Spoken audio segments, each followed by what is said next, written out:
hoje eu quero encerrar esse ciclo de mensagens que nós vivemos às quintas-feiras aqui, sobre o propósito Haja Luz. A gente tem falado há algumas quintas-feiras sobre um texto conhecido, e disse Deus haja luz e houve luz. Na primeira ministração, eu gastei um tempo com vocês aqui, explicando o propósito do Senhor para comigo, para com você. Então, nas ministrações anteriores, na primeira delas, nós vimos que eu sou luz do mundo, para cumprir um propósito do Senhor. Então, o Senhor estava diante de um caos, ele disse, haja luz. Ele gera algo daquilo que não existe. Mas quando, na verdade, eu e você viemos a Cristo, reconhecemos o Senhor como o suficiente Salvador, Ele transfere agora, haja luz em mim e você, para que, na verdade, eu e você pudéssemos guiar, levar, direcionar as pessoas a Cristo, como um dia alguém fez isso por mim e por você. Hoje, eu estou aqui, falando do Evangelho de Jesus, porque um dia um moço gastou tempo orando por mim. Você certamente está aqui, porque um dia, uma irmãzinha, talvez a sua avó, a sua mãe, sua tia, ou algum intercessor em algum lugar, soou no ouvido dela o seu nome. No meu caso, foi assim. O Senhor soou no ouvido de um moço chamado José Luiz e disse, ore pelo Paulo. Ele começou a orar por um tal de Paulo, mas ele não sabia quem era esse Paulo, ele só orava por um tal de Paulo. Um dia o Senhor disse para ele, vou te apresentar o Paulo, e ele leva esse moço na loja onde eu trabalhava, e ele debruça na mesa e fala para mim que Jesus me amava, e eu cheio de soberba, prepotência, disse para ele, opa, fala para esse cara que eu também estou junto com ele. Ele fez isso por 3 vezes, na terceira vez foi uma sexta-feira, e naquele dia, ele ousadamente, por causa de uma situação que não dá tempo de eu contar agora, ele deitou no capô do meu carro, porque ele disse, hoje você vai na igreja comigo. Eu falei, não vou, já tem um esquema montado.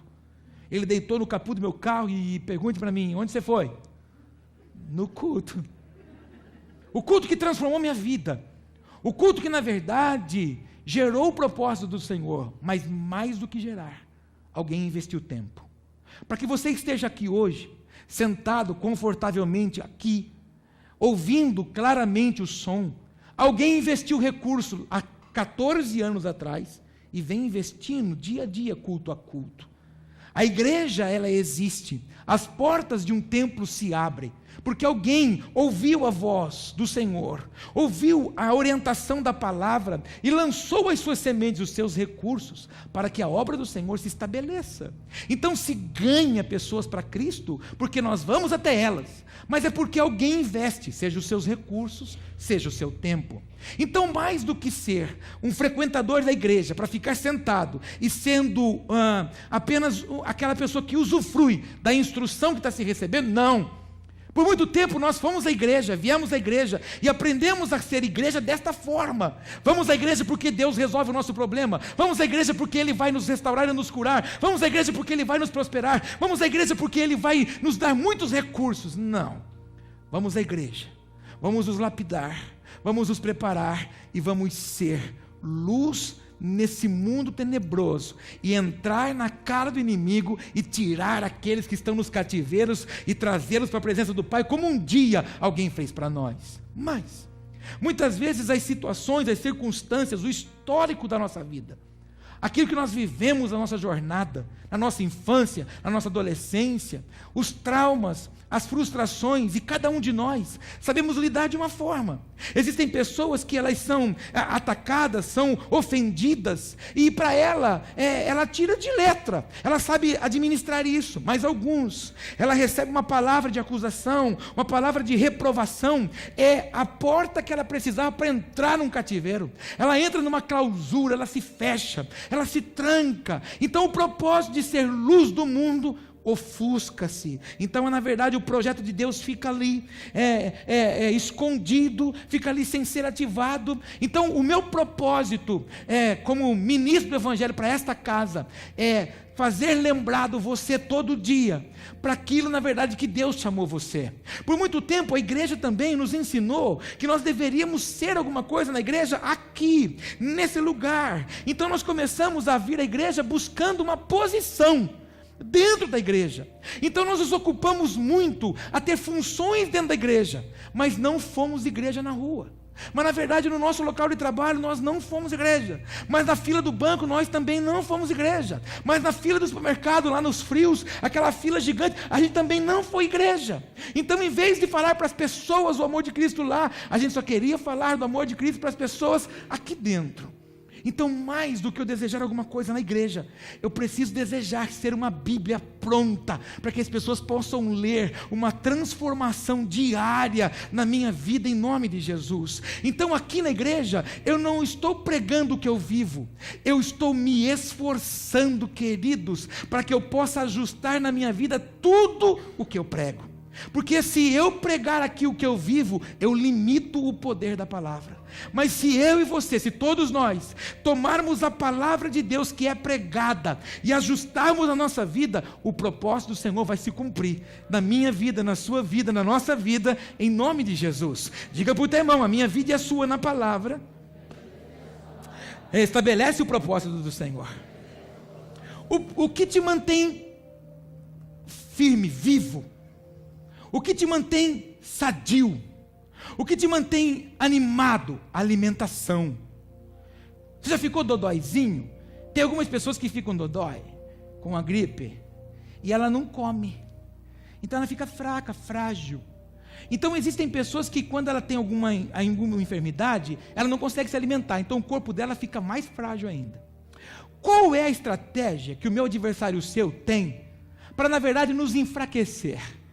Trazer uma distração, para que eu e você não coma, não se alimente. E esse comer e se alimentar, não é aquela feijoada com torresmo que você está pensando agora, mas eu estou falando da palavra de Deus. Ele vai criar situações para que eu e você não participe de um culto, aí ele vai trabalhar de alguma forma para que eu e você não participe do segundo culto, aí ele vai trabalhar de uma outra forma para que eu e você não participe do terceiro culto, até um ponto de que eu e você estaremos convencidos de que também não tem problema nenhum, porque Deus entende a minha correria. Mais do que Deus entender a sua correria, o problema é a sua alimentação, aquilo que você está alimentando o seu espírito, porque aquilo que você alimenta exerce governo, domínio na sua vida. Se você se enche das coisas que são celestiais, aquilo que é celestial te governa. Mas se as coisas que são impuras, mundanas, seculares, elas tomarem conta de mim e de você, exerce o governo na minha vida e na sua vida. Então, mais do que isso, eu e você temos que ter ciência de que o meu adversário, o seu, ele tem que criar.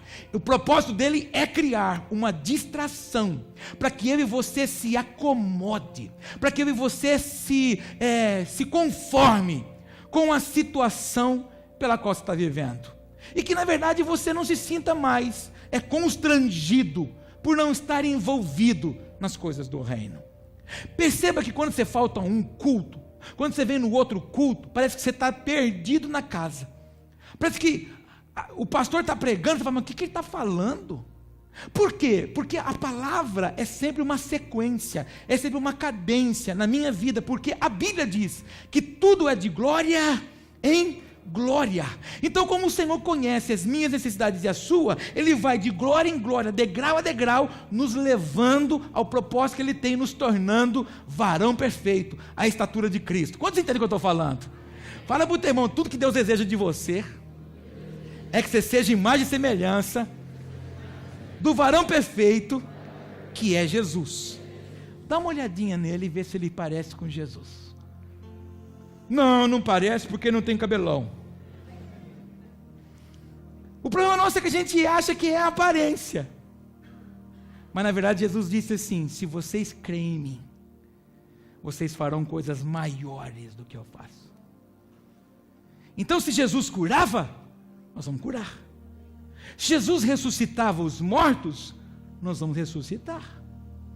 E eu sempre brinco e falo isso nas minhas pregações, e a gente ri muito quando a gente fala disso. Mas você já foi num velório e você falou: hoje eu vou orar, e vai levantar. Você já saiu de casa assim? É hoje. Toda vez que eu vou no velório eu falo isso. Eu já saio de casa, cato meu livrinho de oração, enfio no bolso e falo: hoje eu vou gritar lá dentro: levanta! Mas quando eu chego lá, eu pergunto: tá tudo bem? Ele fala: tudo bem. Demorou um pouquinho, porque já fez, está ortanato é aquele processo que arranca o sangue e põe formol, para que a pele volte um pouquinho, o rosto fica mais legal. Aí a incredulidade vem, irmão, já arrancou o sangue, então não tem mais jeito.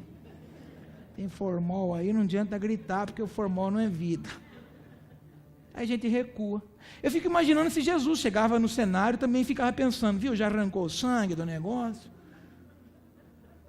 O problema é que nós entramos num nível de incredulidade. O problema é que nós queremos que os milagres sejam realizados, mas nós não queremos ajustar a nossa vida à estatura de varão perfeito. Para que eu possa fazer milagres maiores do que ele fazia, eu preciso, na verdade, querer viver o que ele vivia. Então, quando ele se sentia fraco, ele não ia no Facebook e escrevia lá, hoje eu estou me sentindo. Ele se retirava do meio onde estava e suplicava ao Pai. O problema nosso é que quando nós nos sentimos ofuscados, cheios de opressão da situação sobre nós, a gente vai buscar o amparo em quem não deve. E expressa a nossa ira, a nossa raiva, numa necessidade para as pessoas que não têm necessidade. Deveríamos fazer o quê? Suplicar o Pai. A gente aprendeu isso aqui há 2 domingos atrás. O Senhor disse assim, olha, quando você for orar, você entra no seu quarto em secreto e ora ao seu Pai em secreto. E como é que ele termina dizendo? E ele te honrará publicamente. Por que muitos de nós queremos uma honra do Pai e ela não vem? Porque a gente quer tornar a nossa indignação pública. E aí quer que Deus honra. Ele não está dizendo, pega a sua aflição e torna pública que eu vou honrar. Ele disse assim, está aflito? Entra no quarto, fecha a porta e ora. Fala com o seu Pai em secreto, conta só para ele. Sai de lá, faz cara de paisagem. E quando alguém perguntar para você como vai, você faça como a mulher sunamita, tudo vai bem. Quando as pessoas se encontraram hoje e perguntaram para você, como vai? O que você respondeu? Tá na prova. Estou numa luta, Deus me livre. Ou quando não, abre essa boca indevida e fala, estou nesse inferno dessa vida. O quê? Você está onde? Nesse inferno dessa vida. Que inferno o quê? Você está cavando num lugar que você não deseja viver. Essa mulher estava com um filho morto na cama, mas ela não foi falar para o seu marido, o menino morreu, não fez escândalo, nem chamar a vizinhança. Ela foi na fonte, que na época era o portador da palavra, o profeta. O profeta vê que essa mulher vem, olha para ela e fala para o seu servo, vai lá e pergunta para ela se tudo vai bem. Deixa eu extrair de dentro dela o que está incomodando ela. Quando o baixo escalão vai até ela, vai tudo bem? Ela disse, tudo vai bem. Mas quando ela chega nos pés do profeta lá, ela se desfacela, lá na fonte, ela abre o coração e fala, através de você, Deus disse que me daria um filho, mas agora ele está morto, agora eu creio que se você for lá, vai restaurar em nome de Jesus. Pronto. Mas nós nos angustiamos, nos rendemos à pressão e à opressão. Você sabe, né? Que é um lugar de fraqueza na sua vida. Fala isso para o teu irmão, tem um lugarzinho de fraqueza aí na sua vida. Você acha que o seu inimigo vai tacar dardo onde você é forte? Você acha que o seu inimigo vai tacar dardo no seu escudo? Seu inimigo vai tacar dardo na sua fraqueza. Ele vai tentar derrubar você na sua fraqueza. E se ele não conseguir atingir você, ele vai ferir alguém perto de você, para incomodar você. O diabo faz isso comigo. Quando eu traço algum propósito para a igreja, eu falo, agora nós vamos.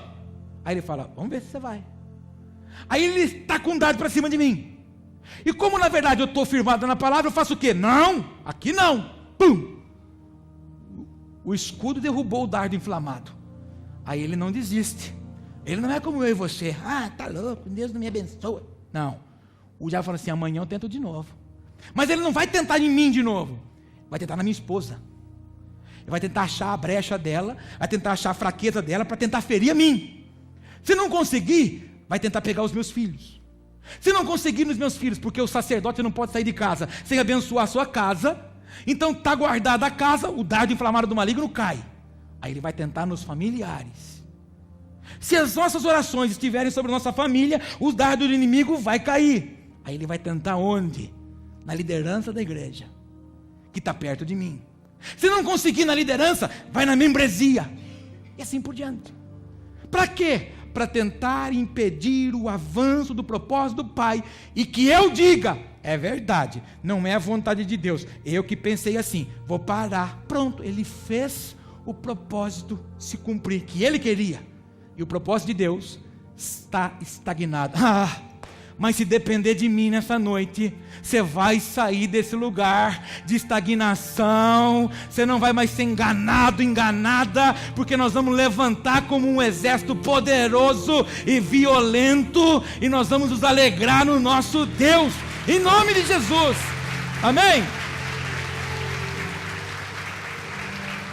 Amados, quando o pessoal do evangelismo fala, hoje nós vamos fazer evangelismo, hoje nós vamos sair, eu falo, meu Deus, que delícia, como eles estão pregando até para cachorro sarnento. Irmão, eles vê canelinha morta, eles falam, volta a ter vida, eles estão pregando, irmão, por quê? Porque quer restaurar. E a gente, lá no seu trabalho, tem um ser que te perturba, aquele ser está pedindo pelo amor de Deus, está chamando sua atenção. Ele está falando para você, socorro, olha para mim, porque eu preciso do que você tem, mas ele não sabe ser humilde para chegar em você, ele te provoca, e você cai no laço do inimigo, e não vê a porta que Deus está te dando para trazer a pessoa para Cristo. Você olha para aquela pessoa e fala assim, praga, tem que morrer essa coisa. Você não está vendo a oportunidade que tem para transformar a vida daquela pessoa. A gente tem uma mania de achar que as coisas que estão contrárias ao que a gente imagina que é bênção, então a gente começa a julgar as coisas. Então, em nome de Jesus, não permita que o meu inimigo, o seu inimigo, o nosso inimigo distraia você. Não deixa ele roubar mais você. Não deixa ele gerar em você. Deixa eu só fazer uma conclusão. Aí a segunda mensagem, nós falamos de vencer o medo. Eu já ia pular aqui. Meu cérebro falou mais depressa do que a boca. E a terceira, semana passada, a gente rompeu com um complexo. Então, diga, eu sou luz do mundo. Diga assim, cheio do Espírito Santo. Eu dou destino na vida das pessoas. Alguém já falou para você assim, como é gostoso conversar com você. Alguém já falou para você, nossa, eu fico conversando com você, você transmite uma paz. Já falou isso? Não, ninguém nunca falou. Se converte então. Mas amados, esse é o propósito do Senhor. Que eu e você faça com que as pessoas estejam no caminho do Pai, ser luz para elas. Mas como não ser luz para cumprir o propósito? Tendo medo, ou se sentindo aquele serzinho imprestável que você ouviu semana passada. Mas não existe coisa mais terrível na vida de um homem e de uma mulher de Deus do que isso aqui. Há um perigo que nos ronda, irmão. E esse perigo chama comodismo. E sempre que eu vou falar de comodismo, eu uso um exemplo que é bem feio, assim. Mas recebe aí. Você tem um sapato preferido? Tem ou não? Eu tenho. Gordinho, normalmente, não gosta de sapato de cadarço. Porque a gente não quer dobrar a barriga para amarrar. A gente só gosta de sapato de enfiar o pé. E aí, à medida que a gente vai usando, né, pastor? O seu de cadastro. Mas assim, à medida que a gente vai usando, o sapato vai tendo o formato do nosso pé. Então a gente gosta de usar aquilo porque se tornou uma coisa cômoda. É gostoso. Tem calça que você lava, ela faz assim, não faz? Aí os complexados falam, engordei. Não, é o tecido que, não é? Mas aí ele vai laceando, fica cômodo. Tem camisa que fica mais assim, à vontade na gente, a gente gosta de... Tem roupa que a gente marca, não tem aquela roupa que você marca lá, que está meio marcada? É essa, que você já sabe em todo lugar sozinha. Todos nós temos, não é? Mas isso se tornou cômodo para nós. Não existe tragédia maior na vida de uma pessoa do que comodismo. Existem pessoas que falam assim: poxa, eu queria uma oportunidade lá no meu trabalho, eu queria que o meu patrão me reconhecesse. Mas ela nunca faz nada, ela se acomoda naquilo que ela está, ela não procura se aperfeiçoar, ela não procura conhecer, ela não procura ler, e na verdade ela nunca está no lugar que deveria estar. Então ela se acomodou no padrão que ela criou. Como é que alguém vai ser promovido se não se aperfeiçoa? Então em Cristo é a mesma coisa. Eu perguntei para os irmãos na escola da Bíblia, terça-feira, quanto que eles estavam dispostos a investir na carreira deles. Por exemplo, você que se sente e se julga chamada por Deus, quanto do seu tempo, do seu recurso você investe no seu chamado? Porque a gente levanta a mãozinha e fala: quero ser, Senhor, mas não investe. Está sempre no mesmo padrãozinho, está sempre na mesma estagnaçãozinha. Se você quiser alcançar coisas maiores, faça o que você nunca fez. É preciso fazer algumas coisas. Eu estou orando e estou alcançando isso. Ora um pouco mais. Ora 10 minutos, ora 20. Eu queria romper com as minhas finanças. Começa a observar o que você está fazendo com as suas sementes. Porque semente planta, não come. E às vezes está comendo a semente que deveria ser plantada. Às vezes está julgando uma ação, uma atitude, uma situação que na verdade você não deveria julgar nem questionar, deveria semear. Então a gente precisa entender as coisas para gerar crescimento. Fala isso para o teu irmão: sem investimento não há crescimento. Sabe aquela fazenda sua? Que agora você está plantando soja.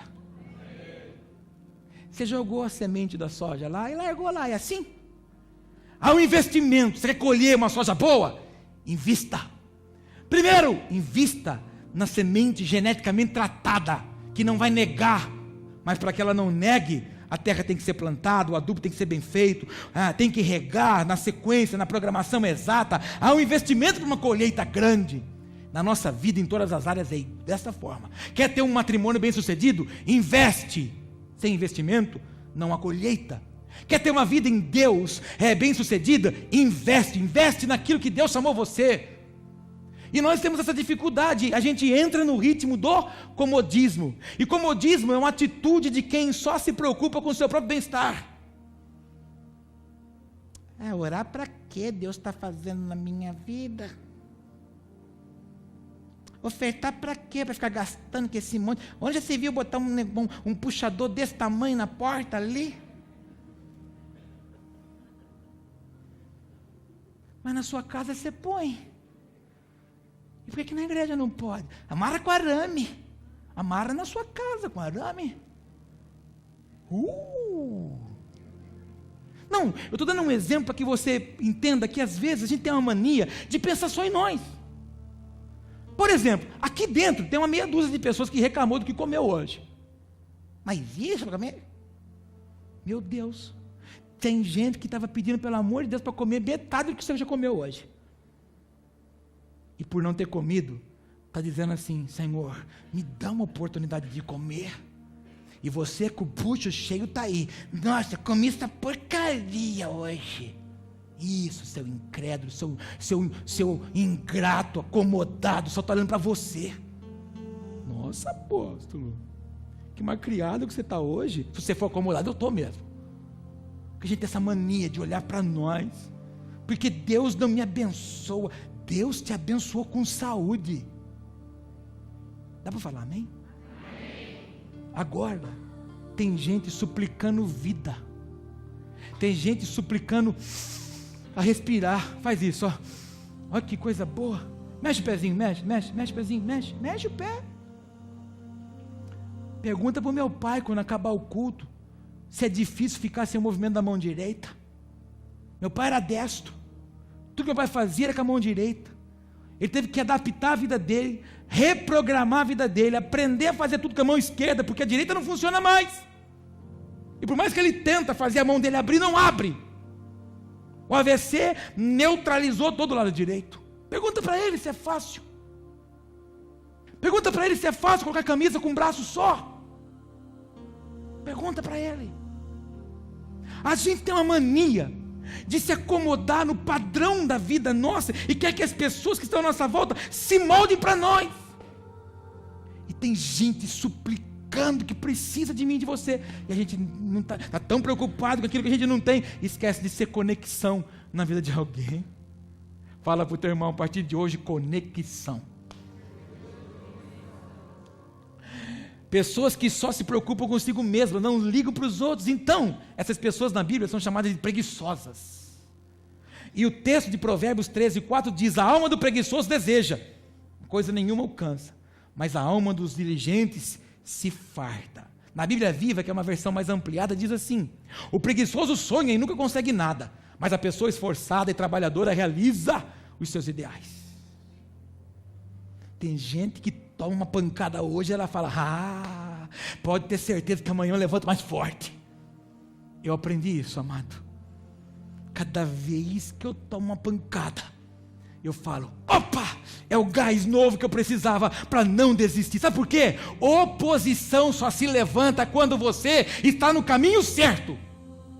Oposição não se levanta no caminho errado, porque o meu adversário, o seu, quer te levar, nos levar para o caminho errado. Quer que eu e você façam escolhas erradas. A oposição, a dificuldade vem, porque eu estou militando lá no meu negócio, a coisa está ruim. Glória a Deus, está militando lá, está difícil, então é lá que Deus te quer, então é lá que Deus vai te prosperar, porque aonde tem oposição, tem milagre atrás da situação. Fala para o teu irmão, se tem oposição, tem milagre lá. Tinha Jericó, uma fortaleza. Já pensou rodear aquele negócio? 7 dias. Mais do que rodear, a boca fechada. O Senhor falou: rodeia, mas de boca fechada. Não julgue antes da hora. Tem fortaleza te cercando? Tem situação adversa diante de você? Então saia daqui hoje corajoso, saia daqui hoje encorajada, saia daqui hoje forte, levanta essa cabeça e toma posse daquilo que é seu, porque atrás dessa dificuldade está um milagre. Enquanto o exército de Israel por 39 dias tremeu diante de um incircunciso, chega Davi ali, olha e fala: quem é essa muralha que está aí? Disseram para ele, um tal de Golias. Ah, é? E o que vai ter atrás dessa muralha? Quem derrubar ele vai ter isenção de impostos, vai casar com a filha do rei. Sou eu. Se derrubar essa muralha, tem esse milagre? Tem essa bênção? Sou eu. Quem é o incircunciso? Quem é a muralha? Quem é esse sem aliança que se levanta contra o exército de Deus de Israel? Eu vou a você, no nome do Senhor dos exércitos. Muralha, você vai cair, porque eu quero o que tem atrás de você. Pronto. Agora, se ele fosse mais um covarde como os outros, acomodado, o Golias está ali e nós não podemos entrar. Ele falou: o quê? Atrás dessa dificuldade aí, tem um milagre, tem a minha bênção chegando ali. Foi perseguido por Saul, Saul perseguia ele para matar, ele retribuía Saul com muita raiva, catava a harpa e tocava para os espíritos malignos saídos do Saul. Ei, os seus inimigos, aqueles que perseguem você, são plataformas que Deus está usando para promover você. Quanto mais me criticam, mais eu me sinto feliz, porque eu estou na mídia.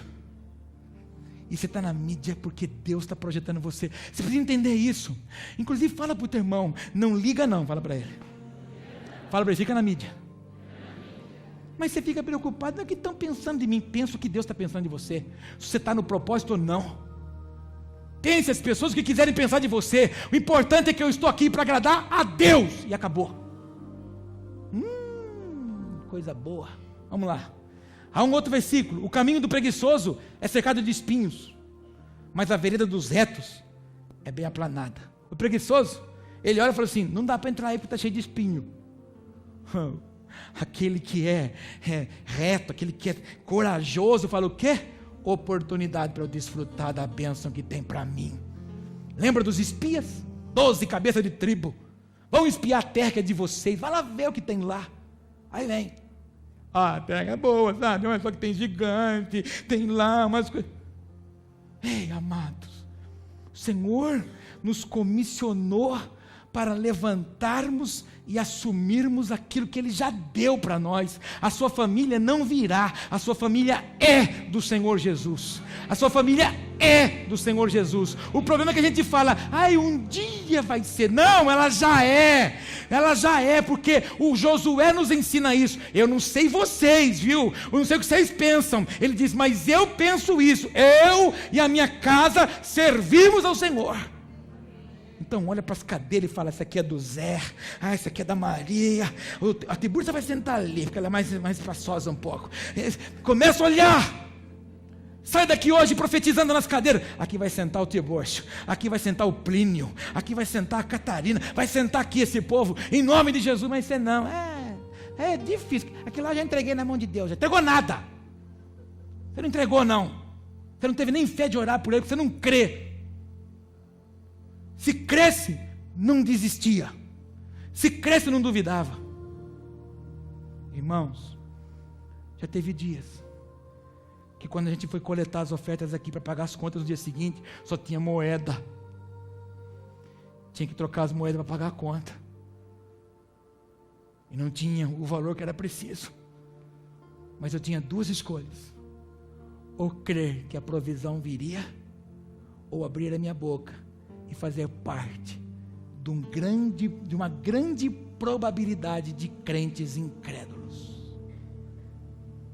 Se Deus prometeu, Ele não vai negar. E todas as vezes que a coisa ficou ruim, eu disse para Ele, Senhor, eu só estou te lembrando, porque a palavra é, eis que pus uma porta aberta diante de você. Foi nessa palavra, Senhor, que essa casa se abriu, e Ele nunca deixou de nos suprir.